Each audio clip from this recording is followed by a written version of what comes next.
Okay, guys, the point of this video is I'm gonna talk about this is like my Raw. This is for tonight's Raw. I'm gonna watch it, but like I said, like Fastlane, like I said, I have a lot of mixed emotions about last night with Fastlane too, and especially like I said, I don't know what the Raw side like. I do like Sasha and Bailey being tag team partners, but I just feel like who is really gonna challenge them now because Nia Jax and Tamina are pretty much done and they beat them like two times in a row.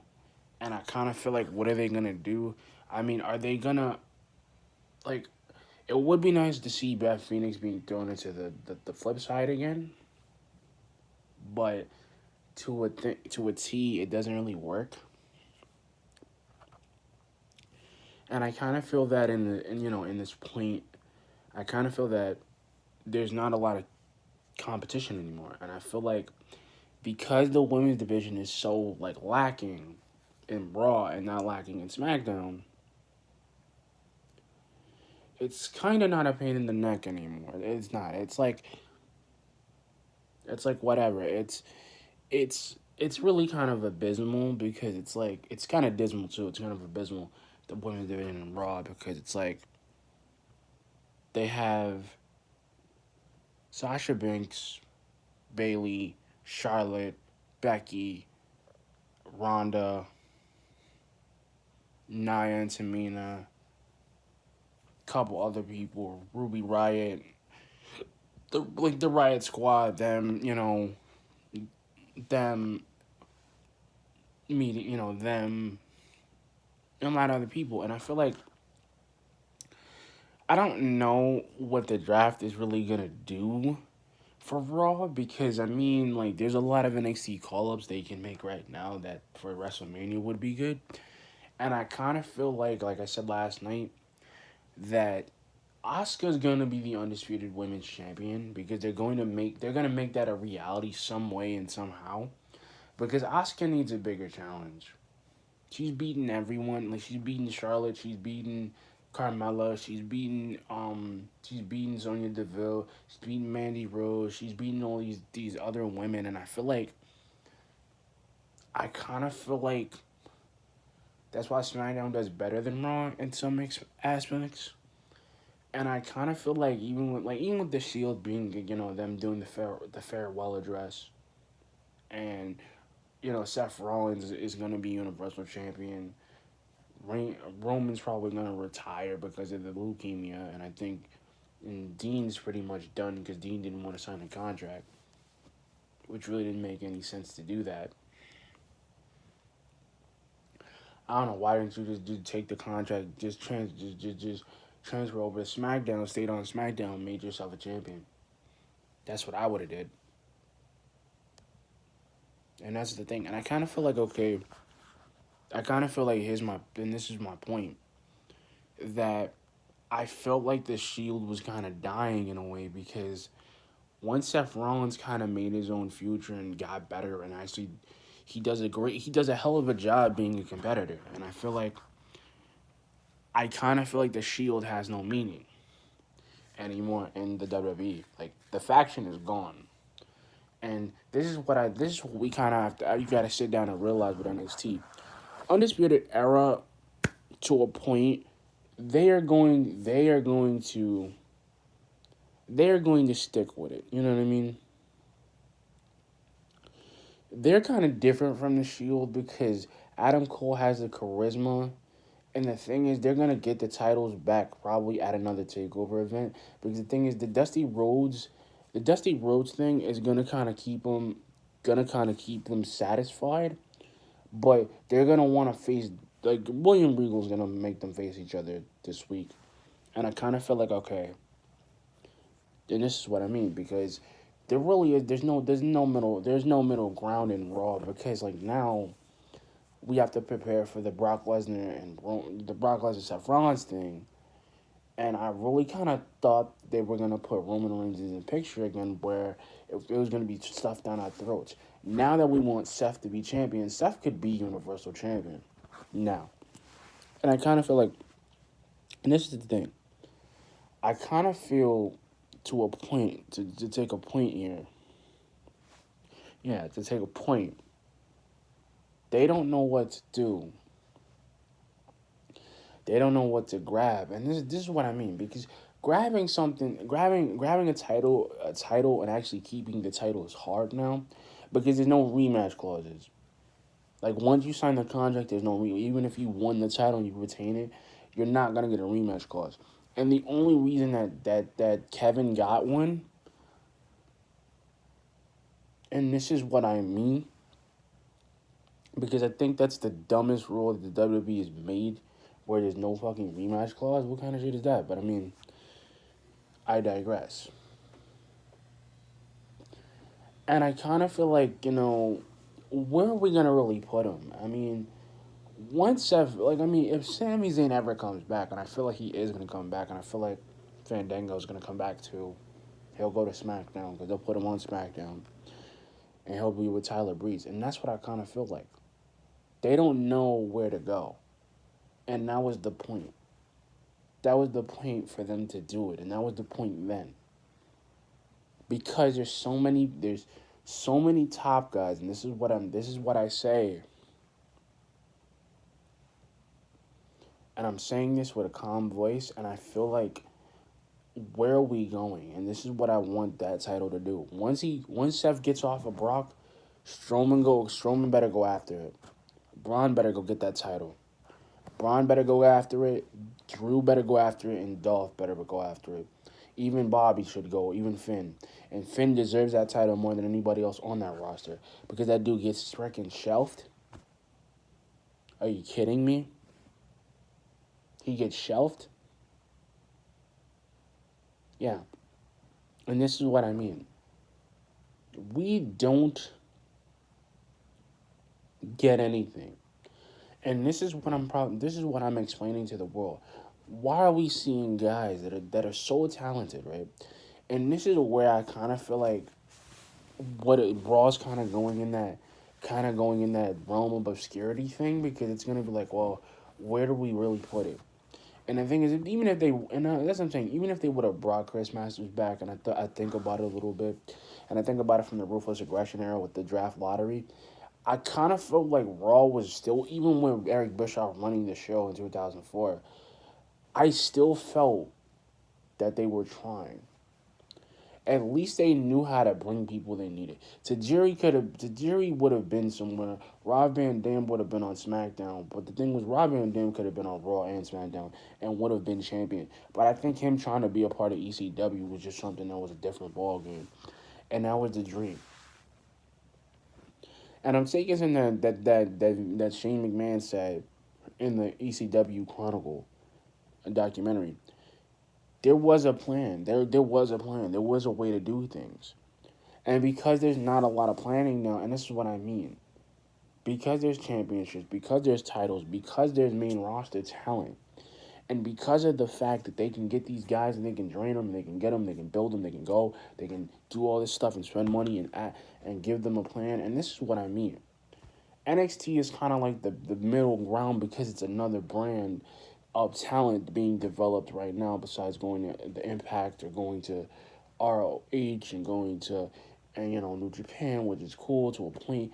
And I'm seeing it now, and I'm like, you know what? This is what's gonna happen tonight. Batista's gonna come out after Triple H, because he's gonna make another promo. Triple H is gonna make another promo. Batista's music's gonna hit, and they're gonna get into a fight. Batista's gonna challenge Triple H Trips at WrestleMania for last time. Kind of an end of an era match, or end of a rival between the Game and the Animal. The two people who started Evolution together, and I think that's why. Because now I think about it, I think that's why Batista came out. I really think he's trying to get that win. He wants to keep that winning streak that he had with Triple H, because he beat him. And because of the fact that he could have been World Heavyweight Champion, he didn't become World Heavyweight Champion. And I think he didn't quit. I just think that, you know what, at the time and the place, there's a lot of things they could have did. There's a lot of situations they could have actually had. And I feel like because WWE was evolving and it was changing from the Ruthless Aggression to the PG era to the Universe era that we know now. And I kind of feel like there's still some bits of the Ruthless Aggression era that are still there, and there's some people that can come back. And I feel like ECW could have made a resurgence in some way, but I feel like there's not really a sense in that. And because of the the resurgence, and this is what I mean, ECW was kind of a building block show too, because they kind of built Kofi Kingston and Sheamus into these guys that we know now that are really fantastically great. And because of the fact we can't really build off the show, you can't really build off anything.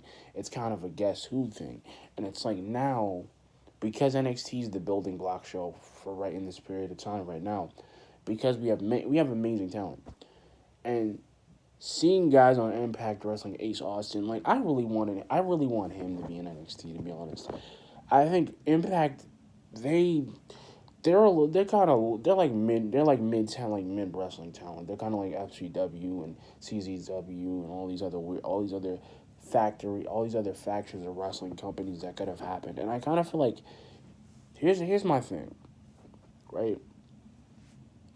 There's so much talent that the WWE releases over every there's so much talent that the WWE releases every year because of the fact it's like it's getting oversaturated or the gimmick isn't working. And I kind of felt it's the same thing with Chris Masters because like the dude he was still part of the ruthless aggression era, but the thing with Chris Masters that I didn't understand or I didn't get with him was the fact that he was just drifting. He kind of didn't. He had a lackluster career in 06. He had a lackluster career in 07. He had a lackluster career in 08 too. And I kind of feel like Chris Masters existing. I think he probably would have did better now because he could have remade his gimmick into something else. And I kind of feel like to the point he was kind of like a muscle bound. He was just a musclehead really. I kind of felt like he had no place.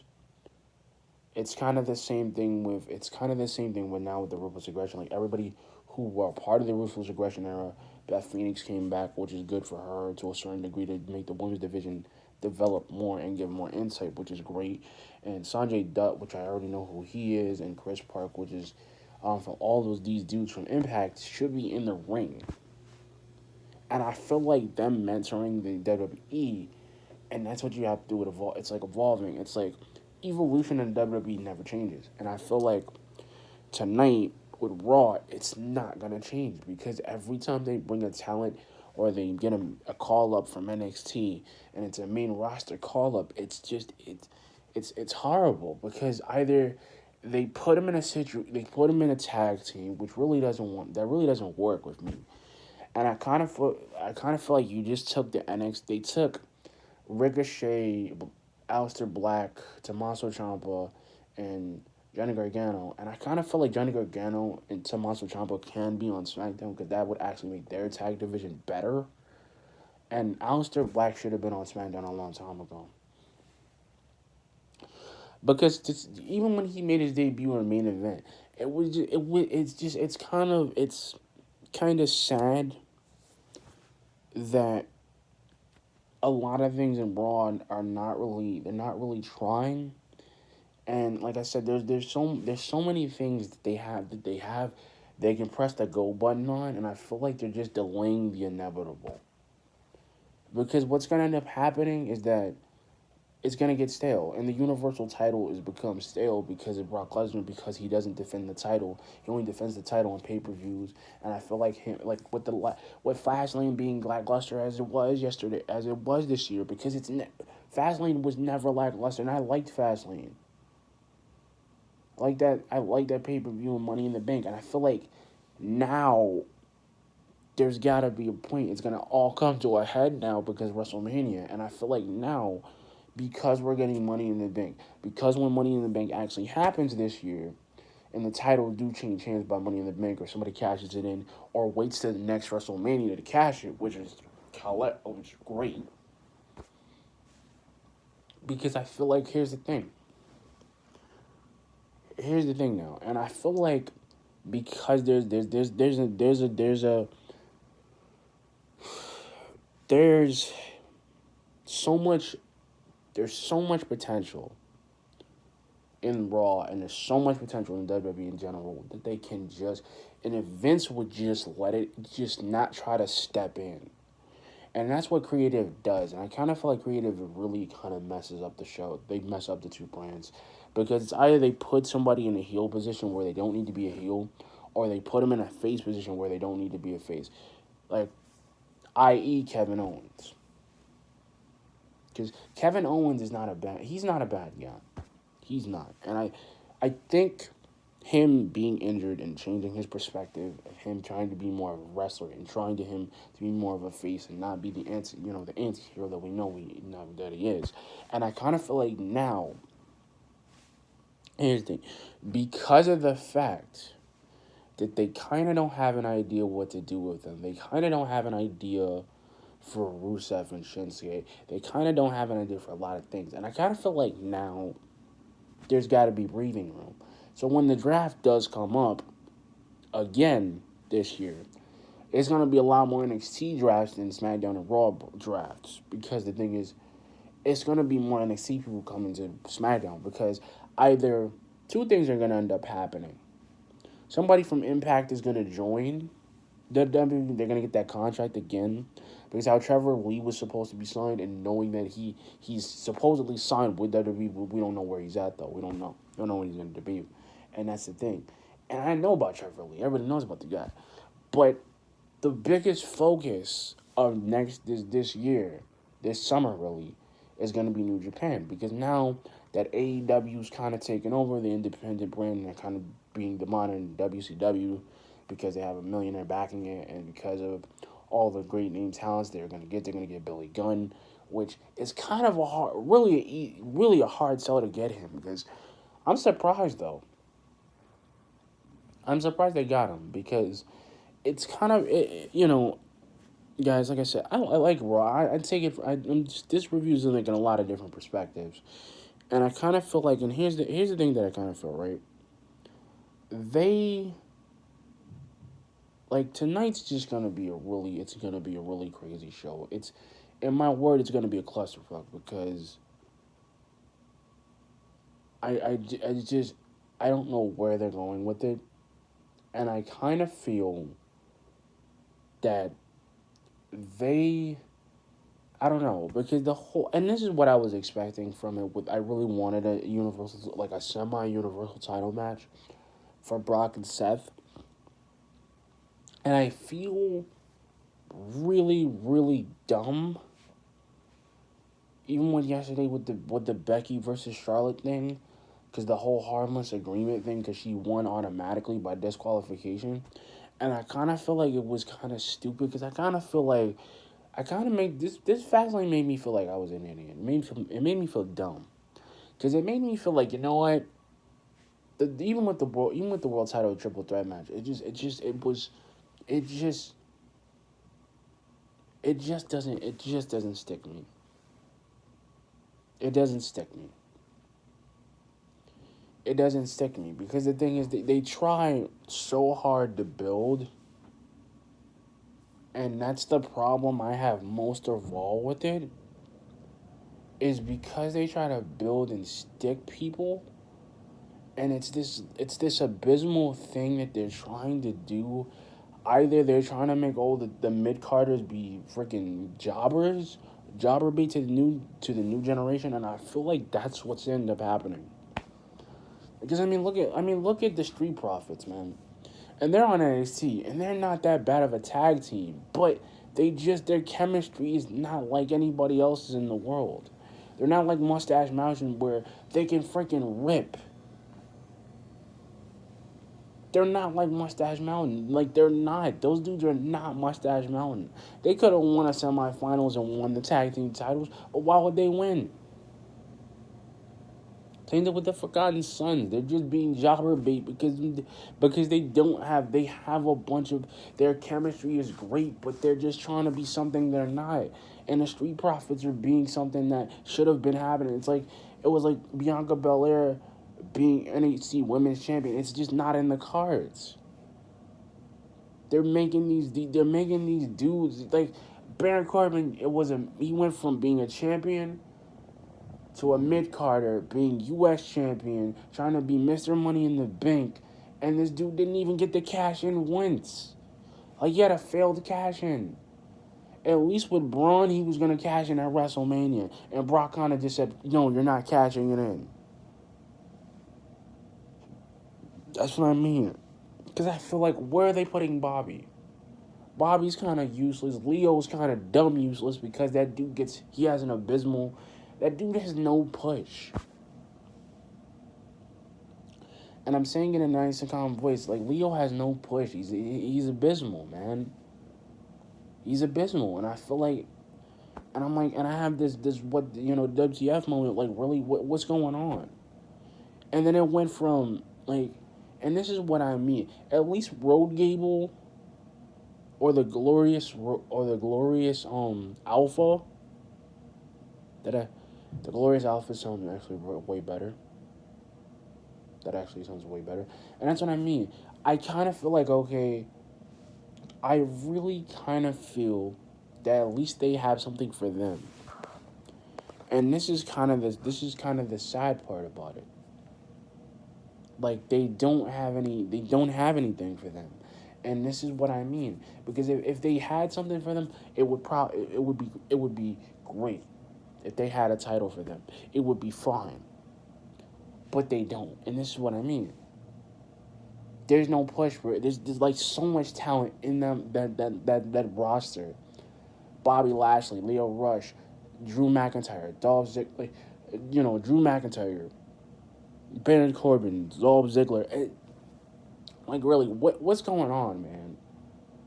Like, really, and this is what I mean, because, like, and this is what I mean. Like, even Baron Corbin being the acting general manager, the guy has no charisma at all. And I feel like, what are you doing? Like, what are you doing with Corbin? Like, they're not even pushing him to be Universal Champion. And that dude could have been Universal Champion at some point. Or World Heavyweight Champion if he would have just cashed in and just won against AJ and just called it a day. That's the point. It's like they push him in the wrong direction. So if they do Money in the Bank and he does win, or somebody from SmackDown does win, and I know R-Truth is going to probably win and try to cash on the U.S. title shot, but it doesn't make sense to. Joe would probably win and become the unified U.S. and World Heavyweight title. Then they had to fight for 2 belts or 3 belts because either what's end up gonna happen before the end of this year, really, is they're gonna have both the Universal title and the World Heavyweight title on SmackDown, because somehow somebody's gonna take the Universal title and put it on SmackDown, because Shane is gonna be like, okay, you know what? Maybe we should take the Universal title if we really want to get rid of Raw and give everybody a chance and be on Raw more.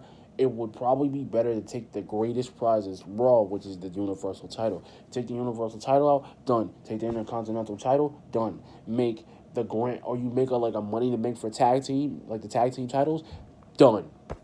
That would sell them. That would make the tag teams want to fight harder, because that means everybody from Raw, Road Gable, SmackDown would have a lot more tag. It wouldn't be oversaturated. They would have about 50, 60 tag tag teams, from Rhodes Gable to Undisputed Era to DIY to the Usos to McMiz to every other tag team they can build off of, and even the legendary ones. And maybe, and I'm saying this, maybe the Street Profits can get a better role on Raw. Maybe they can get one on better. And maybe, like I'm saying, Mustache Mountain, I could see them getting a future WWE tag team titles, because that would dig. Because they are a great team. So is Oney Lorcan and Danny Burch. Like, I believe they can be better. I believe they could do so much more. Same thing with TM61. I kind of feel like, okay, this is where we're going to cut to. But anyway, back to the Raw thing. See,